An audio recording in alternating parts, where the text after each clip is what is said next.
Meeting ಆಯಿತು. ಅಲ್ಲಿ ಸುಮಾರು 10.5 ಲಕ್ಷ ಕೋಟಿ ಹೂಡಿಕೆಯನ್ನು ಮಾಡಿಸಿದ್ದಾರೆ. ಇದು ಸುಮ್ಮನೆ ಹಂಗೆ ಆಗಲಿಲ್ಲ, ಇವರು ಇದಕ್ಕೆ ತುಂಬಾನೇ ಶ್ರಮ ಪಟ್ಟಿದ್ದಾರೆ. Europe, south Korea, Japan, US ಎಲ್ಲ ಸುತ್ತಾಡಿ ರೋಡ್ ಶೋ ಎಲ್ಲ ಮಾಡಿ ಇದರಿಂದ ತುಂಬಾನೇ ಹಾರ್ಡ್ ವರ್ಕ್ ಹೋಗಿದೆ.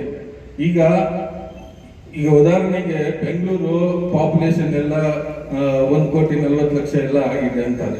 ಏನಕ್ಕೆ ಆಗಿದೆ? ಅದು ಎಲ್ಲ ಕರ್ನಾಟಕ ಭಾಗದಿಂದ ಎಲ್ಲ ಬಂದು ಇಲ್ಲೇ ಕೆಲಸಕ್ಕಂತ ಬರ್ತಾರೆ. ಓಕೆ, ಈ ಇಂಡಸ್ಟ್ರಿಯಲೈಸೇಷನ್ ಅಲ್ಲಿ ಹೋದ್ರೆ IT ಬಂದು ಬ್ಯಾಂಗ್ಳೂರ್ ಆಗಿದೆ. ಓಕೆ, ಈ 10.5 ಲಕ್ಷ ಕೋಟಿಯಲ್ಲಿ 5 ಲಕ್ಷ ಕೋಟಿ ನೀವು ಉತ್ತರ ಕರ್ನಾಟಕ ಭಾಗದಲ್ಲಿ ಇನ್ವೆಸ್ಟ್ ಮಾಡಿದ್ರೆ, ಕಂಪನಿಗಳೆಲ್ಲ ಇದು ಮಾಡಿದ್ರೆ ಜನ ಅಲ್ಲೇ ಕೆಲಸ ಮಾಡ್ತಾರೆ. ಇಲ್ಲಿ ಬರೋ ಪ್ರಮೇಯನೇ ಬರಲ್ಲ. ಸೊ ಹಾಗಾಗಿ ಇವ್ರು 40 ವರ್ಷ ಆ ಭಾಗದಲ್ಲಿ ರಾಜಕಾರಣ ಮಾಡ್ತಾ ಅವರು ಅರ್ಹರು ಸಮರ್ಪರು ಇದ್ದಾರೆ ಅಂತ ಹೇಳ್ಬಿಟ್ಟು ನಾವು MP ಪಾಟೀಲ್ ಉಪಮುಖ್ಯಮಂತ್ರಿ ಮಾಡ್ಬೇಕಂತ ಮನವಿ. ಸರ್, ಈಗ ಉತ್ತರ ಕರ್ನಾಟಕಕ್ಕೆ ನೀವು ಯೋಜನೆಗಳೆಲ್ಲ ಬರಬೇಕು, ಅನುಷ್ಠಾನ ಆಗ್ಬೇಕು ಅನ್ನೋದನ್ನ ಹೇಳ್ತೀರಿ. ಅದ್ರ ಜೊತೆಗೆ ನಮ್ಮ ಆಗ್ರಹ MP ಪಾಟೀಲ್ ಇಲ್ಲ ಅಲ್ಲ. ಓಕೆ, MP ಪಾಟೀಲ್ ದಯವಿಟ್ಟು ಕೇಳಿ. ಸತೀಶ್ ಜಾರಕಿಹೊಳಿ, SK ಪಾಟೀಲ್, PR ಪಾಟೀಲ್ ಆಳಂದ, ಪಾಟೀಲ್, ಅವ್ರಿಗೆ ಯಾರು ಸೂಕ್ತ ಅವ್ರಿಗೆ ಕೊಡ್ಲಿ, ನಮ್ಮ ಭಾಗಕ್ಕೆ ಕೊಡ್ಲಿ ಸಾಕು. ಅಲ್ಲ, ನಿಮ್ ಸಮಜಾಯಿಷಿ ಏನಿತ್ತು ಕೇಳಿದ್ರೆ, ನಾವು ಕೇಳಿರೋದು ಲಿಂಗಾಯತ ಸಮುದಾಯಕ್ಕೆ ಪ್ರಾತಿನಿಧ್ಯ ಕೊಡ್ಬೇಕು ಅನ್ನೋದಕ್ಕೆ, ಆ ಪ್ರಶ್ನೆಗೆ ನಿಮ್ ಸಮಜಾಯಿಷಿ ಹೇಗಿತ್ತು? ಜಾತಿ ಪ್ರಶ್ನೆ ಇಲ್ಲ. ಅಲ್ಲ, ಓಕೆ, ನಿಮ್ಮ ಸಮಜಾಯಿಷಿ ಹೇಗಿತ್ತು ಕೇಳಿದ್ರೆ, ನೀವು ಅವರಿಗೆ MP ಪಾಟೀಲ್ ಅವರಿಗೆ ಉಪಮುಖ್ಯಮಂತ್ರಿ ಸ್ಥಾನ ಕೊಟ್ರೆ ಮಾತ್ರ ನಮ್ಮ ಕಡೆಗೆ ಯೋಜನೆಗಳು ಬರುತ್ತೆ ಅನ್ನೋ ಹಾಗಿತ್ತು. ಸರ್, ಇದು ಸಂಸ್ಥೆ ಇದೆಲ್ಲ, ಉತ್ತರ ಕರ್ನಾಟಕ ಸಂಘ ಸಂಸ್ಥೆಗಳ ಮಹಾಸಂಸ್ಥೆ ಇದೆಲ್ಲ, ಇದರಲ್ಲಿ ಯಾವುದೇ ಜಾತಿ ಸಮುದಾಯ ಒಬ್ಬ ವ್ಯಕ್ತಿಗತವಾಗಿರೋಂಥ ಸಂಸ್ಥೆ ಅಲ್ಲ. ನಾನು ಉತ್ತರ ಕರ್ನಾಟಕ ಸಂಘ ಸಂಸ್ಥೆಗಳ ಮಹಾಸಂಸ್ಥೆಯಿಂದ ನೇರವಾಗಿ ಹೇಳ್ತಾ ಇದ್ದೆ, ಒಬ್ಬ ಅನುಭವಿ ರಾಜಕಾರಣಿಗಳಿಗೆ ಕೊಡಿ. ಉತ್ತರ ಕರ್ನಾಟಕ ಭಾಗದಲ್ಲಿರುವಂಥ ಒಬ್ಬ ಅನುಭವಿ ರಾಜಕಾರಣಿ MP ಪಾಟೀಲ್ ಅಂತಂದ್ರೆ ಹಿರಿಯವರು ಅಂತ ಹೇಳಿದ್ವಿ. ಜಾರಕಿಹೊಳಿ ಅವರು ಇದ್ದಾರೆ, ಅವರು ರಾಜಕೀಯ ಅನುಭವಿಗಳಿದ್ದಾರೆ. ನಾವು ಹೇಳಿದ್ವಿ, ಇದು ಉತ್ತರ ಕರ್ನಾಟಕ ಸಂಘ ಇದೆಯಲ್ಲ, ಎಲ್ಲಾ ಸಂಘ ಒಳಗೊಂಡಂತ ಉತ್ತರ ಕರ್ನಾಟಕದ 45 ಲಕ್ಷ ಜನ ಬೆಂಗಳೂರಲ್ಲಿದ್ದೀವಿ. 27-30 ಸಂಘಗಳಿದ್ದು, ಆ ಸಂಘದ ಒಂದು ಒಕ್ಕೂಟ ಇದೆ ಅಷ್ಟೇ. ಹಾಗಾಗಿ ಇದ್ರಲ್ಲಿ ಯಾವ ಸಮುದಾಯವಾದ ಬರಲ್ಲ. ನೀವು ಸಮುದಾಯ ಅಂತ ಕೇಳಿದ್ದಕ್ಕೆ ಅದೇನೋ ಒಂಚೂರು ಅವರಿಗೆ ಸ್ವಲ್ಪ ಇದಾಯ್ತು ಅಷ್ಟೇ. ಅದು ಬಿಟ್ಟರೆ ಇಲ್ಲಿ ಯಾವ ಸಮುದಾಯಕ್ಕೆಲ್ಲ ಏನಿಲ್ಲ, ವ್ಯಕ್ತಿಗತನೇ ಇಲ್ಲ. ನಾವು ಹೇಳ್ತಾ ಅನುಭವ ರಾಜಕಾರಣ ಎರಡು ಉತ್ತರ ಕರ್ನಾಟಕದಲ್ಲಿ ಕೊಡ್ರಿ, 10 ಉತ್ತರ ಕರ್ನಾಟಕ ಭಾಗದವರಿಗೆ ಸಚಿವ ಸ್ಥಾನ ಕೊಡಿ. ಆ ಹೆಸರು ನಮೂದಿಸಿರುವುದು ಏನಂದ್ರೆ, ಈ ಹೆಸರು ಕೂಡ ನಿಮ್ಗೆ ಹೇಳಿದ್ರೆ, ನಾವು ಬೆಂಗಳೂರಲ್ಲಿರೋರು, MP ಪಾಟೀಲ್ ಬಿಜಾಪುರ ಡಿಸ್ಟ್ರಿಕ್ಟ್ ಜಮಖಂಡಿ ಅವ್ರಿಗೆ MP. ನಾವು ಬೆಂಗಳೂರು, ನನ್ನ ಊರು ಬಂದ್ಬಿಟ್ಟು ಯಾದಗಿರಿ ಡಿಸ್ಟ್ರಿಕ್ಟ್, ನಾನು ವೋಟಿಂಗ್ ಇರೋದು ಬೆಂಗಳೂರು. ಇವತ್ತು ಒಂದು ಸಂಘ ಬಂದಿದೆಪ್ಪ ಅಂತಂದ್ರೆ ಸಮಸ್ಯೆ ಇಮಿಡಿಯೇಟ್ ಆಗಿ ಕರೆದು ತಾವು ಎಷ್ಟೇ PG ಇದ್ದು ನಮ್ಮ ಜೊತೆ ಮಾತಾಡ್ತಾರೆ. ಒಂದು ವಿಚಾರ, ಪ್ರತಿಯೊಬ್ಬ ಶಾಸಕರು ಕೂಡ ಹೆಸರು ಹೇಳಿದೆ, ಅವ್ರಿಗೆ ಪ್ರತಿ ಜಿಲ್ಲಾವಾರು ಯಾವುದೇ ಒಬ್ಬ ಉತ್ತರ ಕರ್ನಾಟಕ ಭಾಗದವರು ಒಬ್ಬ ಸಂಘದವರು ಹೋದಂದ್ರೆ ನಮ್ಮ ಸಮಸ್ಯೆಗಳನ್ನು ಆಲಿಸಿ ಸಂಬಂಧಪಟ್ಟ ಅಧಿಕಾರಿಗಳಿಗೆ ಅವ್ರು ಪತ್ರ ಬರೀತಾರೆ. ಇದು ಉತ್ತರ ಕರ್ನಾಟಕ ಕಾಳಜಿರಂತ ನ್ಯಾಯಗಳು ತಮ್ಮ ಹತ್ರ ನೇರವಾಗಿ ಹೇಳಿದ್ದೆ. ನಾವು ನಿಮ್ಮ ಭಾಗಕ್ಕೆ ಅಭಿವೃದ್ಧಿ ವಿಚಾರಕ್ಕೆ ನೀವೆಲ್ಲ ಮಂತ್ರಿ ಮಾಡಬೇಕು, ಉಪಮುಖ್ಯಮಂತ್ರಿ ಮಾಡಬೇಕು ಅಂತ ಹೇಳ್ತಾ ಇದ್ದೀವಿ. ಆಸಕ್ತಿ ಇದ್ರೆ ಶಾಸಕರಾಗಿನೇ ಕೆಲಸ ಮಾಡ್ಬೋದು. ಅವರು ಆಸಕ್ತಿ ಇಲ್ಲ ಅಂದ್ರೆ ನೀವು ಮುಖ್ಯಮಂತ್ರಿ ಮಾಡಿದ್ರು ಕೆಲಸ ಆಗೋದಷ್ಟೇ ಅಲ್ವಾ? ನಿಮ್ಮ ಅಧಿಕಾರ ಇದ್ರೆ ನಾವು ಮುಂದೂಡ್ಬೋದು, ನಾವು ಮನವಿ ಮಾಡ್ಕೋಬಹುದು. ಅಧಿಕಾರಕ್ಕೆ ಶಾಸಕ ಸ್ಥಾನಕ್ಕೆ ಒಂದು ಬೇರೆನೇ ಇರುತ್ತಲ್ಲ ಸರ್. ಸಚಿವ ಸ್ಥಾನ ಅಂದ್ರೆ ಶಾಸಕ ಸ್ಥಾನ ಅಂದ್ರೆ ಒಂದು ತಾಲೂಕು ಮಟ್ಟದಲ್ಲಿ ಇರುತ್ತೆ. ಅವ್ರ ಕ್ಷೇತ್ರದ ನೀವು ಹೇಳಿದ ಸತ್ಯ, 96 ಜನ ಶಾಸಕರು ಅವ್ರವ್ರ ಕ್ಷೇತ್ರಗಳನ್ನು ಅಭಿವೃದ್ಧಿ ಮಾಡಿದ್ರೆ ಎಲ್ಲರೂ ಸರಿ ಹೋಗುತ್ತೆ. ಇಲ್ಲಿ ಯಾವ ಸರಿ ಹೋಗಿದೆ ಅಂತ ಹೇಳ್ಬೇಕು. ಉತ್ತರ ಕರ್ನಾಟಕನೇ ಜ್ವಲಂತ ಈಗ ಎಲ್ಲಾ ಶಾಸಕರು ನಾವು ಒಳ್ಳೆಯವರು, ಎಲ್ಲಾ ಶಾಸಕರು ಕೆಟ್ಟವರು ಅಂತ ಹೇಳ್ತಾರೆ. ಅವ್ರವ್ರ ಕ್ಷೇತ್ರ ಅವ್ರು ಮಾಡ್ತಾರೆ. ಒಂದು ಸಚಿವ ಸ್ಥಾನ ಕ್ಷೇತ್ರ ಕೆಲವಷ್ಟು ಬೇಡಿಕೆಗಳು ಈಡೇರ್ಬೋದು ಅನ್ನೋದು ಉದ್ದೇಶ ಅಷ್ಟೇ. ಆಲ್ರೆಡಿ ಈಗ 5 ಜನರಿಗೆ ಸಚಿವ ಸ್ಥಾನ ಕೊಟ್ಟಿದ್ದಾರೆ. ಆಲ್ರೆಡಿ 5 ಜನ ಕೊಟ್ಟಿದ್ದಾರೆ. ಇನ್ನೂ 10-12 ಜನರಿಗೆ ಕೊಡಬೇಕು ಅಂತ ಕೇಳ್ತಿದ್ದೀರಿ ನೀವು. ಅಂದ್ರೆ ನಿಮ್ ಭಾಗಕ್ಕೆ ಪೂರ್ತಿ ಸಚಿವ ಸ್ಥಾನ ಕೊಟ್ರೆ ಉಳಿದ ಭಾಗಗಳು ಇನ್ನಿರೋದೇ 20-21 ಪೋಸ್ಟ್. ಈಗ ಸರ್, ಸಚಿವ ಸಂಪುಟದಲ್ಲಿ CM ಸೇರಿ ಒಂದು 34 ಜನ ಇರ್ತಾರೆ. ಉತ್ತರ ಕರ್ನಾಟಕ ಅಂದ್ರೆ 14 ಜಿಲ್ಲೆಗಳು ಬರ್ತವೆ. ನಾವು ಪ್ರತಿ ಜಿಲ್ಲೆಗೆ ಒಬ್ಬರಿಗಾದ್ರೂ ಆದ್ಯತೆ ಕೊಡಬೇಕು ಅನ್ನೋದು ನಮ್ಮ ಬೇಡಿಕೆ. 50% ಆದರೂ ಸಿಗತ್ತೆ ಅನ್ನುವಂಥದ್ದು. ನಾವು ಅಷ್ಟು ನಮಗೆ ಕೊಡಿ ಅಂತ ಕೇಳ್ತಾ ಇದ್ದೀವಿ. ಅರ್ಧ ಭಾಗ ಅರ್ಧ ಕರ್ನಾಟಕ ಅಷ್ಟು ಜನ ಶಾಸಕರ ಆ ಭಾಗದಿಂದ ಬರ್ತಾರೆ. ಅದರಲ್ಲೂ ಈ ಸರ್ಕಾರದಲ್ಲಿ 60-70% ಕಾಂಗ್ರೆಸ್ ಶಾಸಕರಿದ್ದಾರೆ ಉತ್ತರ ಕರ್ನಾಟಕ ಭಾಗದಿಂದ. ಹಾಗಾಗಿ ನೀವು ಅಷ್ಟು ಜನರನ್ನ ನೀವು ಇದನ್ನು ಪರಿಗಣಿಸದೇ ಇದ್ರು ಕೂಡ ಒಂದು ಜಿಲ್ಲೆಗೆ ಒಬ್ಬ ಸಚಿವರನ್ನಾಗಿ ಮಾಡಿದರೆ ಆಯಾ ಜಿಲ್ಲಾ ವ್ಯಾಪ್ತಿಗೆ ಅವರು ಜಿಲ್ಲಾ ಉಸ್ತುವಾರಿ ಸಚಿವರಾಗ್ತಾರೆ. ಪ್ರತಿ ಜಿಲ್ಲೆಗೆ ಉತ್ತರ ಕರ್ನಾಟಕದ ಸಮಸ್ಯೆ ಏನಾಗುತ್ತೆ ಗೊತ್ತಾ, ಅಲ್ಲಿ 2-3 ಜಿಲ್ಲೆಗೆ ಒಬ್ಬರನ್ನು ಸಚಿವರು ಮಾಡ್ತಾರೆ. ಅಲ್ಲಿ ಅವರು ಒಂದು KDP ಮೀಟಿಂಗಿಗೆ ಬರೋಕೆನೆ 2-3 ತಿಂಗಳು ತಗೊಳ್ತಾರೆ. ಅವ್ರ ಮಿನಿಸ್ಟರ್ಸ್ಗಳು ಬರೀ ತಿಂಗಳಿಗೆ ಒಂದು ಮೀಟಿಂಗಿಗೆ ಬರೋದು ಕಷ್ಟ ಆಗ್ಬಿಡ್ತದೆ. ಈ ಕಡೆ ಭಾಗದವ್ರನ್ನ ಮಿನಿಸ್ಟರ್ ಮಾಡ್ತಾರೆ, ಅವ್ರು ಒಂಥರ ಟೂರಿಗೆ ಬಂದಾಗ ಬಂದು ಹೋಗ್ತಾರೆ. ಈ ಥರದೆಲ್ಲ ಸಮಸ್ಯೆಗಳು ಲೋಕಲ್ ಅವರೇ ಮಿನಿಸ್ಟರ್ ಆದರೆ ಅವಾಗ ಏನಾಗುತ್ತೆ, ಆ ಜಿಲ್ಲೆ ಸಮಸ್ಯೆಗಳು ಅವ್ರಿಗೆ ಗೊತ್ತಿರ್ತದೆ, ಪ್ರತಿಯೊಂದು ಸಮಸ್ಯೆಗೆ ಸ್ಪಂದಿಸೋಕೆ ಮತ್ತೆ ಜನರಿಗೆ ರೀಚ್ ಆಗ್ತಾರೆ. ಇವೆಲ್ಲ ಸ್ಥಳೀಯವಾಗಿ ಆಗುವಂಥ ಕೆಲಸಗಳು. ಹಂಗಾಗಿ ನಾವು ಪ್ರತಿ ಜಿಲ್ಲೆಗಾದರೂ ಒಬ್ಬ ಸಚಿವರು ಇದ್ರೆ, ನಮ್ಮವರೇ ಇದ್ರೆ, ಆಯಾ ಭಾಗದ ಆಯಾ ಜಿಲ್ಲೆಯ ಸಚಿವರು ಎಲ್ಲ ಪ್ರತಿ ಜಿಲ್ಲೆಯಲ್ಲೂ ಕಾಂಗ್ರೆಸ್ ಶಾಸಕರಿದ್ದಾರೆ. ಉತ್ತರ ಕರ್ನಾಟಕದ ಪ್ರತಿ ಜಿಲ್ಲೆಯಲ್ಲೂ ಇದ್ದಾರೆ. ಆ ಜಿಲ್ಲೆಯಲ್ಲಿ ಯಾರು ಸೀನಿಯರ್ ಇದ್ದಾರೆ ಅಥವಾ ಯಾರು ಅರ್ಹರಿದ್ದಾರೆ, ಅವರು ಯುವಕರಿಗೆ ಕೊಡಲಿ ಅಥವಾ ಸೀನಿಯಾರಿಟಿಯನ್ನು ಕನ್ಸಿಡರ್ ಮಾಡಿಕೊಳ್ಳಿ, ಯಾವುದೇ ಒಂದು ಅರ್ಹತೆಯನ್ನು ಮಾನದಂಡವಾಗಿ ಇಟ್ಕೊಳ್ಳಿ, ಜಾತಿಯನ್ನ ಮಾನದಂಡವಾಗಿ ಇಟ್ಕೊಳ್ಳಿ, ಪ್ರಾದೇಶಿಕತೆಯನ್ನ ಮಾನದಂಡವಾಗಿ ಇಟ್ಕೊಳ್ಳಿ, ಯಾವ ಮಾನದಂಡವನ್ನಾಗಿ ಇಟ್ಕೊಂಡ್ರೂ ಕೂಡ ಆಯಾ ಜಿಲ್ಲೆಗೆ ಪ್ರಾತಿನಿಧ್ಯ ಕೊಟ್ಟರೆ ಅವಾಗ ಅಲ್ಲಿಯ ಸಮಸ್ಯೆಗಳಿಗೆ, ಸ್ಥಳೀಯ ಸಮಸ್ಯೆಗಳಿಗೆ ಸ್ಪಂದಿಸೋಕೆ ಅನುಕೂಲ ಆಗುತ್ತೆ. ಜಿಲ್ಲಾ ಉಸ್ತುವಾರಿ ಸಚಿವರಿದ್ರೆ ಆಯಾ ಜಿಲ್ಲೆಗೆ ಅವರು ಪ್ರಾತಿನಿಧ್ಯ ಕೊಡ್ತಾರೆ. ಆಮೇಲೆ ಆ ಜಿಲ್ಲೆಗೆ ಬೇಕಾದಂಥ ಯೋಜನೆಗಳಾಗಿರ್ಬೋದು, ಇಂಡಸ್ಟ್ರಿ ಆಗಿರ್ಬೋದು, ನೀರಾವರಿ ಆಗಿರ್ಬೋದು, ಇಂಥವನ್ನೆಲ್ಲ ಸ್ಥಳೀಯವಾಗಿ ಅವರು ಆದ್ಯತೆ ಮೇಲೆ ತಗೊಂಡು ಹೋಗ್ತಾರೆ. ಬೇರೆ ಜಿಲ್ಲೆಯವರು ಉಸ್ತುವಾರಿ ಸಚಿವರಿದ್ರೆ ಅವ್ರಿಗೆ ಆ ಜಿಲ್ಲೆಯ ಬಗ್ಗೆ ಒಂದು ರೀತಿಯ ಆಸಕ್ತಿ ಕಡಿಮೆ ಇರ್ಬೋದು, ಅಥವಾ ಏನೋ ಹೈಕಮಾಂಡು ಅಥವಾ ಪಕ್ಷ ಸರ್ಕಾರ ನಮ್ಮ ಜವಾಬ್ದಾರಿ ಕೊಟ್ಟಿದೆ ಅದನ್ನು ನಿಭಾಯಿಸಲು ಒಂದು ಭಾವನೆ ಬರ್ಬೋದು. ಬಟ್ ಸ್ಥಳೀಯವಾಗಿದ್ದವ್ರಿಗಾದ್ರೆ ತಮ್ಮ ಜಿಲ್ಲೆ ಅಭಿವೃದ್ಧಿ ಮಾಡಬೇಕನ್ನುವಂಥ ಒಂದು ಆಸಕ್ತಿ ಇರುತ್ತೆ. ಆ ನಿಟ್ಟಿನಲ್ಲಿ ಸರ್ಕಾರದಲ್ಲಿ, ಕ್ಯಾಬಿನೆಟ್ನಲ್ಲಿ ಅವರು ಒತ್ತಡವನ್ನು ತರ್ತಾರೆ. ಅವೆಲ್ಲ ಸರ್ಕಾರದ ಮಟ್ಟದಲ್ಲಿ ನಡೆಯುವಂಥವು. ಹೀಗಾಗಿ ಮಂತ್ರಿ ಮಂಡಲದಲ್ಲಿ ನಾವು DCMA ಯಾಕಬೇಕು ಅನ್ನುವಂಥದ್ದು ಕೇಳುವಂಥದ್ದು. ಯಾಕಂದ್ರೆ ಆ ಗ್ರೇಡ್ಗೆ ಒಂದು ಅರ್ಹತೆ ಇರುತ್ತೆ. ಈಗ ಮಂತ್ರಿ ಆದ್ರೇ ಮಾಡ್ಬೋದು ಅಥವಾ ಶಾಸಕರಾದ್ರೇ ಮಾಡ್ಬೋದು ಅನ್ನೋದು ಎಲ್ಲರಿಗೂ ಗೊತ್ತಿರುವಂಥ ವಿಷಯ, ಮತ್ತು ಅದನ್ನು ಮಾಡ್ಬೋದು. ಬಟ್ ಒಬ್ಬ CM ಆದಾಗಿರುವಂಥ ಜವಾಬ್ದಾರಿ ಬೇರೆ, DCM ಆದಾಗಿರುವಂಥ ಜವಾಬ್ದಾರಿ ಬೇರೆ, ಮಂತ್ರಿ ಆದಾಗಿರುವಂಥ ಜವಾಬ್ದಾರಿ ಬೇರೆ, ಶಾಸಕರಾದಾಗ ಇರುವಂಥ ಜವಾಬ್ದಾರಿ ಬೇರೆ. ಆಯಾ ಹುದ್ದೆಗಳಿಗೆ ಅದರದ್ದೇ ಆದ ಘನತೆ ಮತ್ತು ಅದರದ್ದು ವ್ಯಾಪ್ತಿ, ಕೆಲಸ ಮಾಡುವಂಥ ಕಾರ್ಯವೈಖರಿ ಅವೆಲ್ಲವೂ ಮಾನದಂಡಗಳಾಗೋದ್ರಿಂದ ಆಯಾ ಸ್ಥಾನಗಳನ್ನು ನಾವು ಕೇಳ್ತಾ ಇರುವಂಥದ್ದು. ಈಗ ನಾವು ನಮಗೆ CM ಕೊಡಿ ಅಂತ ಕೇಳ್ತಾ ಇಲ್ಲ. ಇರೋ CM ಅಡಿಯಲ್ಲಿ ಕೆಲಸ ಮಾಡೋದಕ್ಕೆ 2 DCM ಕೊಡಿ ನಮ್ಮ ಭಾಗದವ್ರಿಗೆ. ಇದು ಅವ್ರ ಶಕ್ತಿನೂ ಬಲ ಆಗುತ್ತೆ. ಉತ್ತರ ಕರ್ನಾಟಕ ಭಾಗದಲ್ಲಿ ಆ ಶಕ್ತಿ ಅವ್ರಿಗೆ ಇನ್ನಷ್ಟು ವೃದ್ಧಿ ಆಗುತ್ತೆ. ಸಮಾನವಾಗಿ ಕೆಲಸ ಮಾಡೋದಕ್ಕೆ ಅವಕಾಶ ಸಿಗುತ್ತೆ. ಆ ಭಾಗದ ಸಮಸ್ಯೆಗಳಿಗೆ ಸ್ಪಂದಿಸೋದಕ್ಕೆ 2 DCM ಇದ್ರಂದ್ರೆ ಇನ್ನೂ ಹೆಚ್ಚಿನ ಕೆಲಸ ಮಾಡೋದಕ್ಕೆ, ಸರ್ಕಾರಕ್ಕೆ ಅಭಿವೃದ್ಧಿ ಕಾರ್ಯಗಳನ್ನು ಮಾಡೋದಕ್ಕೆ ಅವಕಾಶ ಆಗುತ್ತೆ ಅನ್ನುವಂಥದ್ದು ನಮ್ಮ ಒಂದು ಉದ್ದೇಶ ಅಷ್ಟೇ. ಇಂಡೈರೆಕ್ಟ್ಲಿ ಸರ್, ಉಪಮುಖ್ಯಮಂತ್ರಿ ಅಂದರೆ ಅದಕ್ಕೇನು ವಿಶೇಷವಾದಂಥ ಸವಲತ್ತು, ಹೆಚ್ಚಿನ ಅಧಿಕಾರ ಹೋಗಿಲ್ಲ. ಮಂತ್ರಿಗಳ ಪೈಕಿ ಅವರು ಕೂಡ ಹೋಗ್ತಾರೆ ಸಂವಿಧಾನಿಕ ಹುದ್ದೆ ಇರುವಾಗ.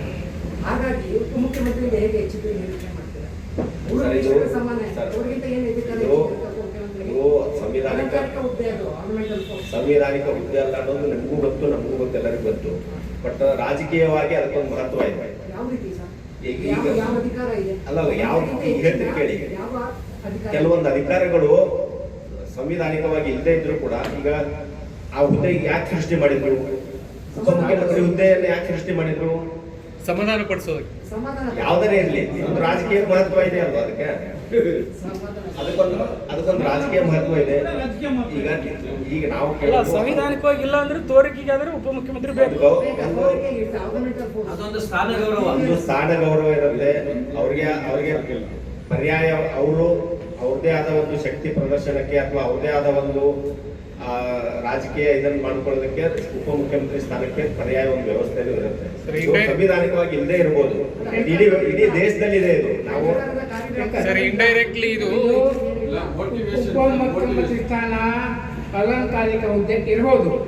ಆದರೆ ರಾಜ್ಯದಲ್ಲಿ permutation and combination plus minus ಇವೆಲ್ಲ ಅಳತೆ ಮಾಡಿಬಿಟ್ಟು ಅದಕ್ಕೆ ಆದಂಥ ಘನತೆ ಇದೆ.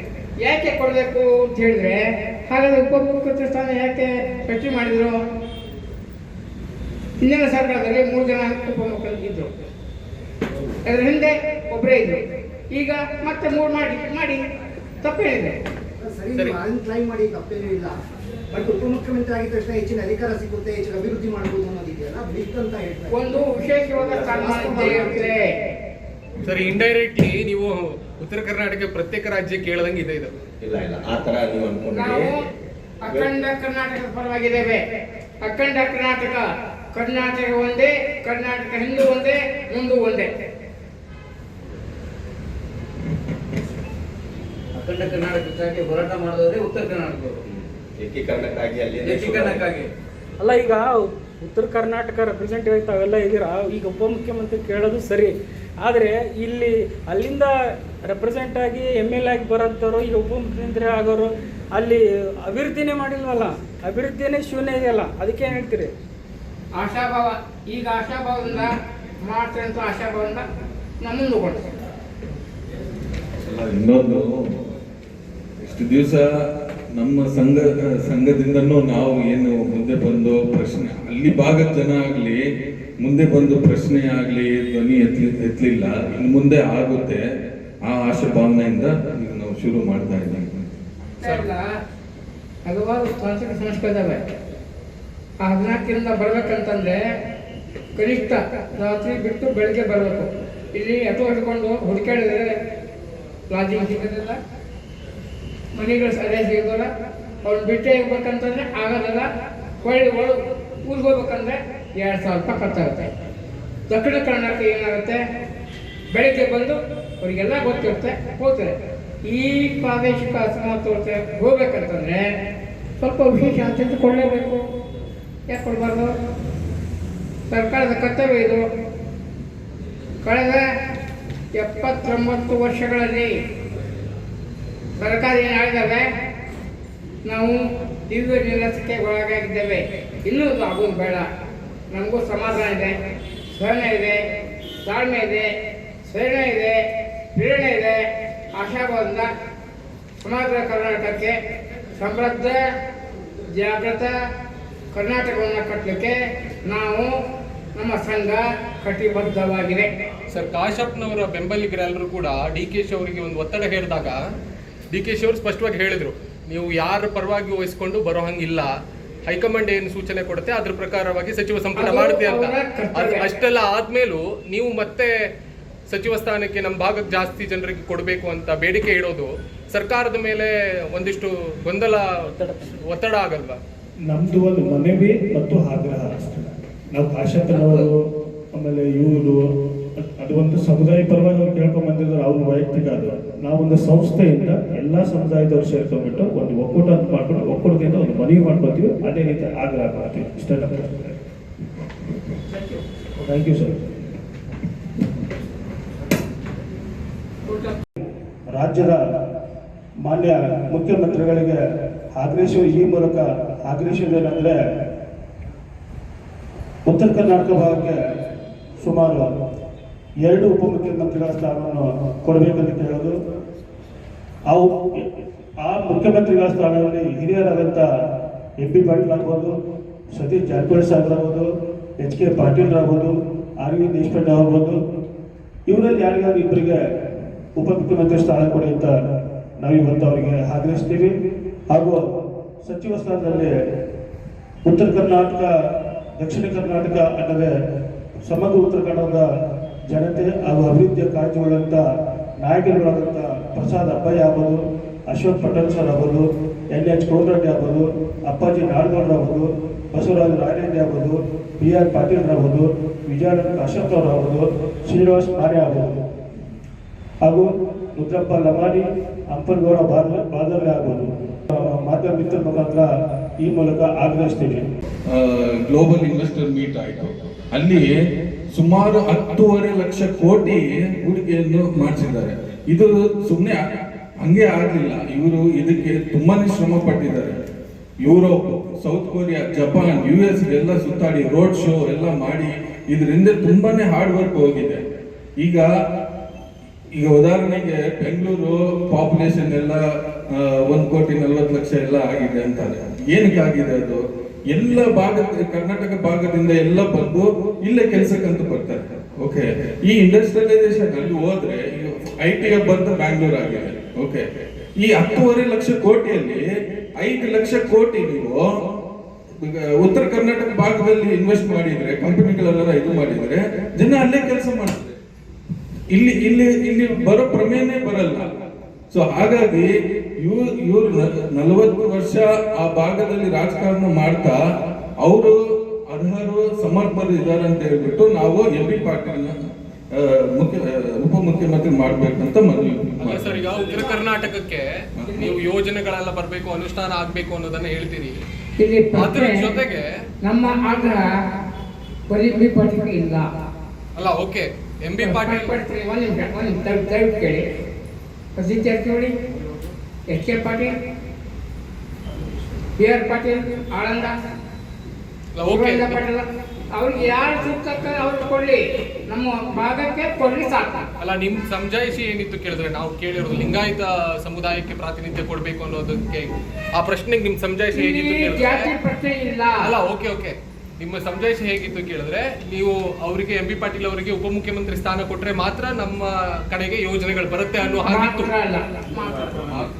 ಸರ್, ಇದು ಸಂಸ್ಥೆ ಇದೆಯಲ್ಲ, ಉತ್ತರ ಕರ್ನಾಟಕ ಸಂಘ ಸಂಸ್ಥೆಗಳ ಮಹಾಸಂಸ್ಥೆ ಇದೆಯಲ್ಲ, ಇದರಲ್ಲಿ ಯಾವುದೇ ಜಾತಿ ಸಮುದಾಯ ಒಬ್ಬ ವ್ಯಕ್ತಿಗತವಾಗಿರೋಂಥ ಸಂಸ್ಥೆ ಅಲ್ಲ.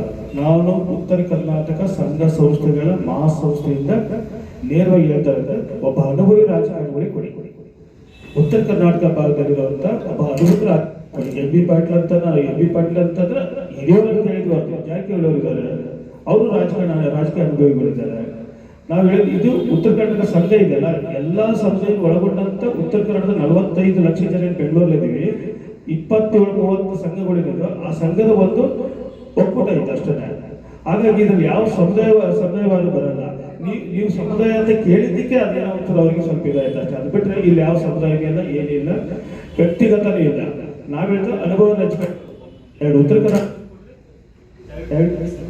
ಕರ್ನಾಟಕದಲ್ಲಿ ಕೊಡ್ರಿ, 10 ಉತ್ತರ ಕರ್ನಾಟಕ ಭಾಗದವರಿಗೆ ಸಚಿವ ಸ್ಥಾನ ಕೊಡಿ. ಆ ಹೆಸರು ನಮ್ದಿಸಿರುವುದು ಏನಂದ್ರೆ, ಈ ಹೆಸರು ಕೂಡ ನಿಮ್ಗೆ ಹೇಳಿದೆ, ನಾವು ಬೆಂಗಳೂರಲ್ಲಿರೋರು, ಎಂ.ಬಿ. ಪಾಟೀಲ್ ಬಿಜಾಪುರ ಡಿಸ್ಟ್ರಿಕ್ಟ್ ಜಮಖಂಡಿ ಅವ್ರಿಗೆ ಎಂ.ಪಿ. ನಾವು ಬೆಂಗಳೂರು, ನನ್ನ ಊರು ಬಂದ್ಬಿಟ್ಟು ಯಾದಗಿರಿ ಡಿಸ್ಟ್ರಿಕ್ಟ್, ನಾನು ವೋಟಿಂಗ್ ಇರೋದು ಬೆಂಗಳೂರು. ಇವತ್ತು ಒಂದು ಸಂಘ ಬಂದಿದೆಯಪ್ಪ ಅಂತಂದ್ರೆ ಸಮಸ್ಯೆ ಇಮಿಡಿಯೇಟ್ ಆಗಿ ಕರೆದು ತಾವು ಎಷ್ಟೇ ಬಿಜಿ ಇದ್ದು ನಮ್ಮ ಜೊತೆ ಮಾತಾಡ್ತಾರೆ.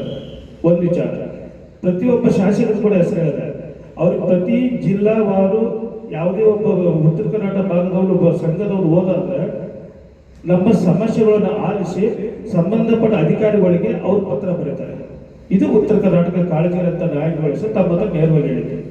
ನಾವು ನಿಮ್ಮ ಭಾಗಕ್ಕೆ ಅಭಿವೃದ್ಧಿ ವಿಚಾರಕ್ಕೆ ನೀವೆಲ್ಲ ಮಂತ್ರಿ ಮಾಡಬೇಕು, ಉಪಮುಖ್ಯಮಂತ್ರಿ ಮಾಡಬೇಕು ಅಂತ ಹೇಳ್ತಾ ಇದ್ದೀವಿ. ಆಸಕ್ತಿ ಇದ್ರೆ ಶಾಸಕರಾಗಿನೇ ಕೆಲಸ ಮಾಡ್ಬೋದು. ಅವರು ಆಸಕ್ತಿ ಇಲ್ಲ ಅಂದ್ರೆ ನೀವು ಮುಖ್ಯಮಂತ್ರಿ ಮಾಡಿದ್ರು ಕೆಲಸ ಆಗೋದಷ್ಟೇ ಅಲ್ವಾ? ನಿಮ್ಮ ಅಧಿಕಾರ ಇದ್ರೆ ನಾವು ಮುನ್ನುಗ್ಬೋದು, ನಾವು ಮನವಿ ಮಾಡ್ಕೋಬಹುದು. ಅಧಿಕಾರಕ್ಕೆ ಶಾಸಕ ಸ್ಥಾನಕ್ಕೆ ಒಂದು ಬೇರೆನೇ ಇರುತ್ತಲ್ಲ ಸರ್. ಸಚಿವ ಸ್ಥಾನ ಅಂದ್ರೆ ಶಾಸಕ ಸ್ಥಾನ ಅಂದ್ರೆ ಒಂದು ತಾಲೂಕು ಮಟ್ಟದಲ್ಲಿ ಇರುತ್ತೆ. ಅವ್ರ ಕ್ಷೇತ್ರದ ನೀವು ಹೇಳೋ ಸತ್ಯ, 96 ಜನ ಶಾಸಕರು ಅವ್ರವ್ರ ಕ್ಷೇತ್ರಗಳನ್ನು ಅಭಿವೃದ್ಧಿ ಮಾಡಿದ್ರೆ ಎಲ್ಲರೂ ಸರಿ ಹೋಗುತ್ತೆ. ಇಲ್ಲಿ ಯಾವ ಸರಿ ಹೋಗಿದೆ ಅಂತ ಹೇಳ್ಬೇಕು. ಉತ್ತರ ಕರ್ನಾಟಕನೇ ಜ್ವಲಂತ ಈಗ ಎಲ್ಲ ಶಾಸಕರು ನಾವು ಒಳ್ಳೆಯವರು, ಎಲ್ಲ ಶಾಸಕರು ಕೆಟ್ಟವರು ಅಂತ ಹೇಳ್ತಾರೆ. ಅವ್ರವ್ರ ಕ್ಷೇತ್ರದಲ್ಲಿ ಅವ್ರು ಮಾಡ್ತಾರೆ. ಒಂದು ಸಚಿವ ಸ್ಥಾನ ಕ್ಷೇತ್ರ ಕೆಲವಷ್ಟು ಬೇಡಿಕೆಗಳು ಈಡೇರ್ಬೋದು ಅನ್ನೋದು ಉದ್ದೇಶ ಅಷ್ಟೇ. ಸರ್, ಆಲ್ರೆಡಿ ಈಗ 5 ಜನರಿಗೆ ಸಚಿವ ಸ್ಥಾನ ಕೊಟ್ಟಿದ್ದಾರೆ. ಆಲ್ರೆಡಿ 5 ಜನ ಕೊಟ್ಟಿದ್ದಾರೆ. ಇನ್ನೂ 10-12 ಜನರಿಗೆ ಕೊಡಬೇಕು ಅಂತ ಕೇಳ್ತಿದ್ದೀರಿ ನೀವು. ಅಂದ್ರೆ ನಿಮ್ ಭಾಗಕ್ಕೆ ಪೂರ್ತಿ ಸಚಿವ ಸ್ಥಾನ ಕೊಟ್ರೆ ಉಳಿದ ಭಾಗಗಳು ಇನ್ನಿರೋದೇ 20-21 ಪೋಸ್ಟ್. ಈಗ ಸರ್, ಸಚಿವ ಸಂಪುಟದಲ್ಲಿ CM ಸೇರಿ ಒಂದು 34 ಜನ ಇರ್ತಾರೆ. ಉತ್ತರ ಕರ್ನಾಟಕ ಅಂದ್ರೆ 14 ಜಿಲ್ಲೆಗಳು ಬರ್ತವೆ. ನಾವು ಪ್ರತಿ ಜಿಲ್ಲೆಗೆ ಒಬ್ಬರಿಗಾದ್ರೂ ಆದ್ಯತೆ ಕೊಡಬೇಕು ಅನ್ನೋದು ನಮ್ಮ ಬೇಡಿಕೆ. 50% ಆದರೂ ಸಿಗತ್ತೆ ಅನ್ನುವಂಥದ್ದು. ನಾವು ಅಷ್ಟು ನಮಗೆ ಕೊಡಿ ಅಂತ ಕೇಳ್ತಾ ಇಲ್ಲ. ಇಲ್ಲಿ ಅರ್ಧ ಕರ್ನಾಟಕ ಅಷ್ಟು ಜನ ಶಾಸಕರು ಆ ಭಾಗದಿಂದ ಬರ್ತಾರೆ. ಅದರಲ್ಲೂ ಈ ಸರ್ಕಾರದಲ್ಲಿ 60-70% ಕಾಂಗ್ರೆಸ್ ಶಾಸಕರಿದ್ದಾರೆ ಉತ್ತರ ಕರ್ನಾಟಕ ಭಾಗದಿಂದ. ಹಾಗಾಗಿ ನೀವು ಅಷ್ಟು ಜನರನ್ನ ನೀವು ಇದನ್ನು ಪರಿಗಣಿಸದೇ ಇದ್ರು ಕೂಡ ಒಂದು ಜಿಲ್ಲೆಗೆ ಒಬ್ಬ ಸಚಿವನಾಗಿ ಮಾಡಿದರೆ ಆಯಾ ಜಿಲ್ಲಾ ವ್ಯಾಪ್ತಿಗೆ ಅವರು ಜಿಲ್ಲಾ ಉಸ್ತುವಾರಿ ಸಚಿವರಾಗ್ತಾರೆ. ಪ್ರತಿ ಜಿಲ್ಲೆಗೆ ಉತ್ತರ ಕರ್ನಾಟಕದ ಸಮಸ್ಯೆ ಏನಾಗುತ್ತೆ ಗೊತ್ತಾ, ಅಲ್ಲಿ 2-3 ಜಿಲ್ಲೆಗೆ ಒಬ್ಬರನ್ನು ಸಚಿವರು ಮಾಡ್ತಾರೆ. ಅಲ್ಲಿ ಅವರು ಒಂದು KDP ಮೀಟಿಂಗಿಗೆ ಬರೋಕೆನೆ 2-3 ತಿಂಗಳು ತಗೊಳ್ತಾರೆ. ಅವ್ರ ಮಿನಿಸ್ಟರ್ಸ್ಗಳು ಬರೀ ತಿಂಗಳಿಗೆ ಒಂದು ಮೀಟಿಂಗಿಗೆ ಬರೋದು ಕಷ್ಟ ಆಗಿರ್ತದೆ. ಈ ಕಡೆ ಭಾಗದವ್ರನ್ನ ಮಿನಿಸ್ಟರ್ ಮಾಡ್ತಾರೆ. ಅವರು ಒಂಥರ ಟೂರಿಗೆ ಬಂದು ಹೋಗ್ತಾರೆ. ಈ ಥರದೆಲ್ಲ ಸಮಸ್ಯೆಗಳು ಲೋಕಲ್ ಅವರೇ ಮಿನಿಸ್ಟರ್ ಆದರೆ ಅವಾಗ ಏನಾಗುತ್ತೆ, ಆ ಜಿಲ್ಲೆ ಸಮಸ್ಯೆಗಳು ಅವ್ರಿಗೆ ಗೊತ್ತಿರ್ತದೆ. ಪ್ರತಿಯೊಂದು ಸಮಸ್ಯೆಗೆ ಸ್ಪಂದಿಸೋಕೆ ಮತ್ತು ಜನರಿಗೆ ರೀಚ್ ಆಗ್ತಾರೆ. ಇವೆಲ್ಲ ಸ್ಥಳೀಯವಾಗಿ ಆಗುವಂತ ಕೆಲಸಗಳು. ಹಂಗಾಗಿ ನಾವು ಪ್ರತಿ ಜಿಲ್ಲೆಗಾದ್ರೂ ಒಬ್ಬ ಸಚಿವರು ಇದ್ರೆ, ನಮ್ಮವರೇ ಇದ್ರೆ, ಆಯಾ ಭಾಗದ ಆಯಾ ಜಿಲ್ಲೆಯ ಸಚಿವರು ಪ್ರತಿ ಜಿಲ್ಲೆಯಲ್ಲೂ ಕಾಂಗ್ರೆಸ್ ಶಾಸಕರಿದ್ದಾರೆ. ಉತ್ತರ ಕರ್ನಾಟಕದ ಪ್ರತಿ ಜಿಲ್ಲೆಯಲ್ಲೂ ಇದ್ದಾರೆ. ಆ ಜಿಲ್ಲೆಯಲ್ಲಿ ಯಾರು ಸೀನಿಯರ್ ಇದ್ದಾರೆ ಅಥವಾ ಯಾರು ಅರ್ಹರಿದ್ದಾರೆ, ಅವರು ಯುವಕರಿಗೆ ಕೊಡಲಿ ಅಥವಾ ಸೀನಿಯಾರಿಟಿಯನ್ನು ಕನ್ಸಿಡರ್ ಮಾಡಿಕೊಳ್ಳಿ, ಯಾವುದೇ ಒಂದು ಅರ್ಹತೆಯನ್ನ ಮಾನದಂಡವಾಗಿ ಇಟ್ಕೊಳ್ಳಿ, ಜಾತಿಯನ್ನ ಮಾನದಂಡವಾಗಿ ಇಟ್ಕೊಳ್ಳಿ, ಪ್ರಾದೇಶಿಕತೆಯನ್ನ ಮಾನದಂಡವಾಗಿ ಇಟ್ಕೊಳ್ಳಿ, ಯಾವ ಮಾನದಂಡವನ್ನಾಗಿ ಇಟ್ಕೊಂಡ್ರೂ ಕೂಡ ಆಯಾ ಜಿಲ್ಲೆಗೆ ಪ್ರಾತಿನಿಧ್ಯ ಕೊಟ್ಟರೆ ಅವಾಗ ಅಲ್ಲಿಯ ಸಮಸ್ಯೆಗಳಿಗೆ, ಸ್ಥಳೀಯ ಸಮಸ್ಯೆಗಳಿಗೆ ಸ್ಪಂದಿಸೋಕೆ ಅನುಕೂಲ ಆಗುತ್ತೆ. ಜಿಲ್ಲಾ ಉಸ್ತುವಾರಿ ಸಚಿವರಿದ್ರೆ ಆಯಾ ಜಿಲ್ಲೆಗೆ ಅವರು ಪ್ರಾತಿನಿಧ್ಯ ಕೊಡ್ತಾರೆ. ಆಮೇಲೆ ಆ ಜಿಲ್ಲೆಗೆ ಬೇಕಾದಂತಹ ಯೋಜನೆಗಳಾಗಿರ್ಬೋದು, ಇಂಡಸ್ಟ್ರಿ ಆಗಿರ್ಬೋದು, ನೀರಾವರಿ ಆಗಿರ್ಬೋದು, ಇಂಥವನ್ನೆಲ್ಲ ಸ್ಥಳೀಯವಾಗಿ ಅವರ ಆದ್ಯತೆ ಮೇಲೆ ತಗೊಂಡು ಹೋಗ್ತಾರೆ. ಬೇರೆ ಜಿಲ್ಲೆಯವರು ಉಸ್ತುವಾರಿ ಸಚಿವರಿದ್ರೆ ಅವ್ರಿಗೆ ಆ ಜಿಲ್ಲೆಯ ಬಗ್ಗೆ ಒಂದು ರೀತಿಯ ಆಸಕ್ತಿ ಕಡಿಮೆ ಇರ್ಬೋದು, ಅಥವಾ ಏನೋ ಹೈಕಮಾಂಡ್ ಅಥವಾ ಪಕ್ಷ ಸರ್ಕಾರ ನಮ್ಗೆ ಜವಾಬ್ದಾರಿ ಕೊಟ್ಟಿದೆ ಅದನ್ನು ನಿಭಾಯಿಸಲು ಒಂದು ಭಾವನೆ ಬರ್ಬೋದು. ಬಟ್ ಸ್ಥಳೀಯವಾಗಿದ್ದವ್ರಿಗಾದ್ರೆ ತಮ್ಮ ಜಿಲ್ಲೆ ಅಭಿವೃದ್ಧಿ ಮಾಡ್ಬೇಕನ್ನುವಂಥ ಒಂದು ಆಸಕ್ತಿ ಇರುತ್ತೆ. ಆ ನಿಟ್ಟಿನಲ್ಲಿ ಸರ್ಕಾರದಲ್ಲಿ, ಕ್ಯಾಬಿನೆಟ್ನಲ್ಲಿ ಅವರು ಒತ್ತಡವನ್ನು ತರ್ತಾರೆ. ಅವೆಲ್ಲ ಸರ್ಕಾರದ ಮಟ್ಟದಲ್ಲಿ ನಡೆಯುವಂಥವು. ಹೀಗಾಗಿ ಮಂತ್ರಿ ಮಂಡಲದಲ್ಲಿ ನಾವು DCMA ಹಾಕಬೇಕು ಅನ್ನೋದು ಕೇಳುವಂಥದ್ದು. ಯಾಕಂದ್ರೆ ಆ ಗ್ರೇಡ್ಗೆ ಒಂದು ಅರ್ಹತೆ ಇರುತ್ತೆ. ಈಗ ಮಂತ್ರಿ ಆದ್ರೇ ಮಾಡ್ಬೋದು ಅಥವಾ ಶಾಸಕರಾದ್ರೇ ಮಾಡ್ಬೋದು ಅನ್ನೋದು ಎಲ್ಲರಿಗೂ ಗೊತ್ತಿರುವಂಥ ವಿಷಯ, ಮತ್ತು ಅದನ್ನು ಮಾಡ್ಬೋದು. ಬಟ್ ಒಬ್ಬ CM ಆದಾಗ ಇರುವಂತ ಜವಾಬ್ದಾರಿ ಬೇರೆ, DCM ಆದಾಗ ಇರುವಂತ ಜವಾಬ್ದಾರಿ ಬೇರೆ, ಮಂತ್ರಿ ಆದಾಗ ಇರುವಂತ ಜವಾಬ್ದಾರಿ ಬೇರೆ, ಶಾಸಕರಾದಾಗ ಇರುವಂತ ಜವಾಬ್ದಾರಿ ಬೇರೆ. ಆಯಾ ಹುದ್ದೆಗಳಿಗೆ ಅದರದ್ದೇ ಆದ ಘನತೆ ಮತ್ತು ಅದರದ್ದು ವ್ಯಾಪ್ತಿ, ಕೆಲಸ ಮಾಡುವಂತ ಕಾರ್ಯವೈಖರಿ ಅವೆಲ್ಲವೂ ಮಾನದಂಡಗಳಾಗೋದ್ರಿಂದ ಆಯಾ ಸ್ಥಾನಗಳನ್ನು ನಾವು ಕೇಳ್ತಾ ಇರುವಂಥದ್ದು. ಈಗ ನಾವು ನಮಗೆ CM ಕೊಡಿ ಅಂತ ಕೇಳ್ತಾ ಇಲ್ಲ. ಇರೋ CM ಅಡಿಯಲ್ಲಿ ಕೆಲಸ ಮಾಡೋದಕ್ಕೆ ಇಬ್ಬರು DCM ಕೊಡಿ ನಮ್ಮ ಭಾಗದವ್ರಿಗೆ.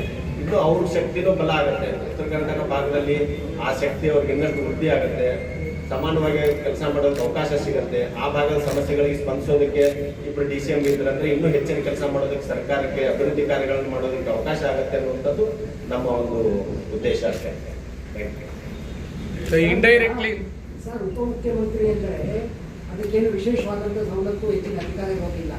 ಮಂತ್ರಿಗಳ ಪೈಕಿ ಅವರು ಕೂಡ ಹೋಗ್ತಾರೆ, ಸಂವಿಧಾನಕ್ಕೆ ಹುದ್ದೆ ಇಲ್ಲ. ಹಾಗಾಗಿ ಉಪಮುಖ್ಯಮಂತ್ರಿಗೆ ಹೇಗೆ ಹೆಚ್ಚಿನ ನಿರೀಕ್ಷೆ ಮಾಡ್ತಾರೆ? ಸಮಾನ ಅವ್ರಿಗಿಂತ ಏನು ಅಧಿಕಾರ ಸಂವಿಧಾನಿಕ ಹುದ್ದೆ ಅಲ್ಲ ಅನ್ನೋದು ನಮಗೂ ಗೊತ್ತು, ನಮಗೂ ಗೊತ್ತು, ಎಲ್ಲರಿಗೂ ಗೊತ್ತು. ಬಟ್ ರಾಜಕೀಯವಾಗಿ ಅದಕ್ಕೊಂದು ಮಹತ್ವ ಇದೆ. ಯಾವ ರೀತಿ ಸರ್? ಈಗ ಯಾವ ಅಧಿಕಾರ ಇದೆ? ಅಲ್ಲ, ಯಾವ ಹೇಳ್ತೀನಿ ಕೇಳಿ. ಕೆಲವೊಂದು ಅಧಿಕಾರಿಗಳು ಸಂವಿಧಾನಿಕವಾಗಿ ಇಲ್ಲದೆ ಇದ್ರು ಕೂಡ ಈಗ ಆ ಹುದ್ದೆಗೆ ಯಾಕೆ ಸೃಷ್ಟಿ ಮಾಡಿದ್ರು? ಉಪಮುಖ್ಯಮಂತ್ರಿ ಹುದ್ದೆಯನ್ನು ಯಾಕೆ ಸೃಷ್ಟಿ ಮಾಡಿದ್ರು? ಸಮಾಧಾನ ಪಡಿಸೋದಕ್ಕೆ. ಯಾವ್ದಾರೇ ಇರ್ಲಿ, ಒಂದು ರಾಜಕೀಯ ಮಹತ್ವ ಇದೆ ಅಲ್ವಾ ಅದಕ್ಕೆ? ಅದಕ್ಕೊಂದು ರಾಜಕೀಯ ಮಹತ್ವ ಇದೆ. ಈಗ ನಾವು ಸಂವಿಧಾನಿಕವಾಗಿ ಇಲ್ಲ ಅಂದ್ರೆ ತೋರಿಕೆಗಾದ್ರೆ ಉಪಮುಖ್ಯಮಂತ್ರಿ ಬೇಕು. ಅದೊಂದು ಸ್ಥಾನ ಗೌರವ, ಒಂದು ಸ್ಥಾನ ಗೌರವ ಇರುತ್ತೆ ಅವ್ರಿಗೆ ಪರ್ಯಾಯ. ಅವರು ಅವ್ರದೇ ಆದ ಒಂದು ಶಕ್ತಿ ಪ್ರದರ್ಶನಕ್ಕೆ ಅಥವಾ ಅವ್ರದೇ ಆದ ಒಂದು ರಾಜಕೀಯ ಇದನ್ನು ಮಾಡ್ಕೊಳ್ಳೋದಕ್ಕೆ ಉಪಮುಖ್ಯಮಂತ್ರಿ ಸ್ಥಾನಕ್ಕೆ ಪರ್ಯಾಯ ಒಂದು ವ್ಯವಸ್ಥೆ ಇರುತ್ತೆ. ಸಂವಿಧಾನಿಕವಾಗಿ ಇಲ್ಲದೆ ಇರ್ಬೋದು, ಇಡೀ ದೇಶದಲ್ಲಿ ಇದೆ ಇದು. ನಾವು ಸರ್ ಇಂಡೈರೆಕ್ಟ್ಲಿ ಇದು ಉಪಮುಖ್ಯಮಂತ್ರಿ ಸ್ಥಾನ ಅಲಂಕಾರಿಕ ಹುದ್ದೆ ಇರಬಹುದು. ಆದರೆ ರಾಜ್ಯದಲ್ಲಿ permutation and combination plus minus ಇವೆಲ್ಲ ಅಳತೆ ಮಾಡಿಬಿಟ್ಟು ಅದಕ್ಕೆ ಆದಂಥ ಘನತೆ ಇದೆ. ಯಾಕೆ ಕೊಡಬೇಕು ಅಂತ ಹೇಳಿದ್ರೆ, ಹಾಗಾದ್ರೆ ಉಪಮುಖ್ಯಮಂತ್ರಿ ಸ್ಥಾನ ಯಾಕೆ ಸೃಷ್ಟಿ ಮಾಡಿದ್ರು? ಹಿಂದಿನ ಸರ್ಕಾರದಲ್ಲಿ 3 ಜನ ಉಪಮುಖ್ಯಮಂತ್ರಿ ಇದ್ರು, ಅದರ ಹಿಂದೆ ಒಬ್ಬರೇ ಇದ್ರು. ಈಗ ಮತ್ತೆ 3 ಮಾಡಿ ತಪ್ಪೇನಿದೆ? ಸರಿ, ಕ್ಲೈಮ್ ಮಾಡಿ ತಪ್ಪೇನೂ ಇಲ್ಲ. ಬಟ್ ಉಪಮುಖ್ಯಮಂತ್ರಿ ಆಗಿದ ತಕ್ಷಣ ಹೆಚ್ಚಿನ ಅಧಿಕಾರ ಸಿಗುತ್ತೆ, ಹೆಚ್ಚಿನ ಅಭಿವೃದ್ಧಿ ಮಾಡಬಹುದು ಅನ್ನೋದಿದೆಯಲ್ಲ, ಬಿಟ್ ಅಂತ ಹೇಳ್ತಾರೆ. ಒಂದು ವಿಶೇಷವಾದ ಸ್ಥಾನ ಇರುತ್ತೆ. ಸರಿ, ಇಂಡೈರೆಕ್ಟ್ಲಿ ನೀವು ಉತ್ತರ ಕರ್ನಾಟಕ ಪ್ರತ್ಯೇಕ ರಾಜ್ಯ ಕೇಳದಂಗೆ ಇದೆ ಇದು. ಇಲ್ಲ ಆ ತರ ನೀವು ಅನ್ಕೊಂಡ್ರೆ ನಾವು ಅಖಂಡ ಕರ್ನಾಟಕದ ಪರವಾಗಿದ್ದೇವೆ. ಅಖಂಡ ಕರ್ನಾಟಕ ಒಂದೇ, ಕರ್ನಾಟಕ ಹಿಂದೂ ಒಂದೇ, ಮುಂದೂ ಒಂದೇ.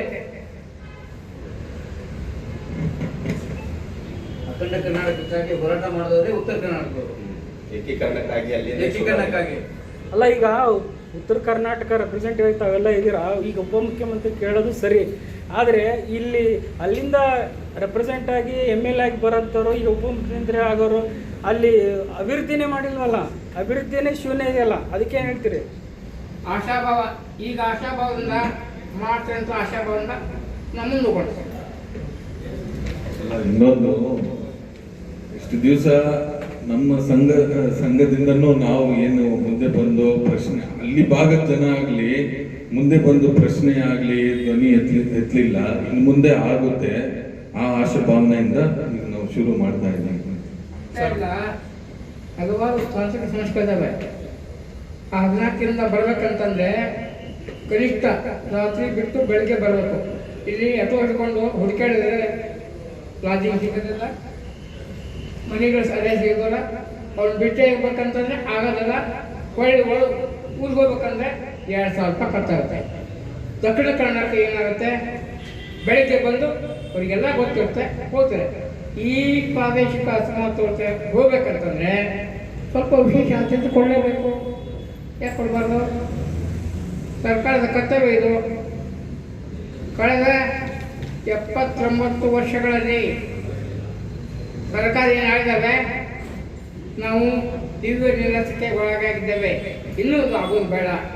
ನಮಗೂ ಸಮಾಧಾನ ಇದೆ, ಸಹನೆ ಇದೆ, ತಾಳ್ಮೆ ಇದೆ, ಸ್ಮರಣೆ ಇದೆ, ಪ್ರೇರಣೆ ಇದೆ. ಆಶಾವಾದ ಸಮಗ್ರ ಕರ್ನಾಟಕಕ್ಕೆ ಸಮೃದ್ಧ ಜಾಗೃತ ಕರ್ನಾಟಕವನ್ನು ಕಟ್ಟಲಿಕ್ಕೆ ನಾವು ನಮ್ಮ ಸಂಘ ಕಟಿಬದ್ಧವಾಗಿದೆ. ಸರ್, ಕಾಶಪ್ಪನವರ ಬೆಂಬಲಿಗರೆಲ್ಲರೂ ಕೂಡ DK ಅವರಿಗೆ ಒಂದು ಒತ್ತಡ ಹೇಳಿದಾಗ DK ಅವರು ಸ್ಪಷ್ಟವಾಗಿ ಹೇಳಿದ್ರು, ನೀವು ಯಾರ ಪರವಾಗಿ ವಹಿಸ್ಕೊಂಡು ಬರೋ ಹಂಗಿಲ್ಲ, ಹೈಕಮಾಂಡ್ ಏನು ಸೂಚನೆ ಕೊಡುತ್ತೆ ಅದ್ರ ಪ್ರಕಾರವಾಗಿ ಸಚಿವ ಸಂಪುಟ ಮಾಡುತ್ತೆ ಅಂತ. ಅಷ್ಟೆಲ್ಲ ಆದ್ಮೇಲೂ ನೀವು ಮತ್ತೆ ಸಚಿವ ಸ್ಥಾನಕ್ಕೆ ನಮ್ಮ ಭಾಗಕ್ಕೆ ಜಾಸ್ತಿ ಜನರಿಗೆ ಕೊಡಬೇಕು ಅಂತ ಬೇಡಿಕೆ ಇಡೋದು ಸರ್ಕಾರದ ಮೇಲೆ ಒಂದಿಷ್ಟು ಗೊಂದಲ, ಒತ್ತಡ ಆಗಲ್ವಾ?